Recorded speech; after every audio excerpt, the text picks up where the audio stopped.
ഹിന്ദു അല്ലാത്ത മുഴുവൻ ആളുകളുടെയും തല വെട്ടണം എന്നാണ് ഹിന്ദുക്കൾ പറയുന്നതെങ്കിൽ നമ്മൾ അതിനെ എതിർക്കും.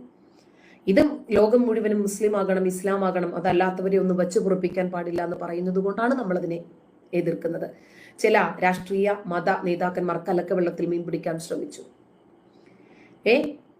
എത്രയെത്ര അപകടങ്ങൾ അതുമൂലമുണ്ടായി. ഇവർക്ക് തുറന്നു പറയാൻ ഭയമാണ് ഇസ്ലാം ഇതാണ് എന്ന്.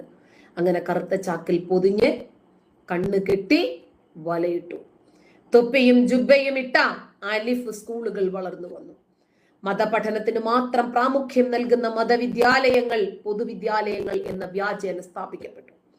താടിയും തലപ്പാവും കറുത്ത ചാക്കും ധരിച്ച ജനങ്ങൾ കാരണം സമൂഹത്തിൽ എവിടെയും ജനങ്ങൾ രണ്ട് വിഭാഗങ്ങളായി സൃഷ്ടിക്കപ്പെട്ടു, ഗണിക്കപ്പെട്ടു.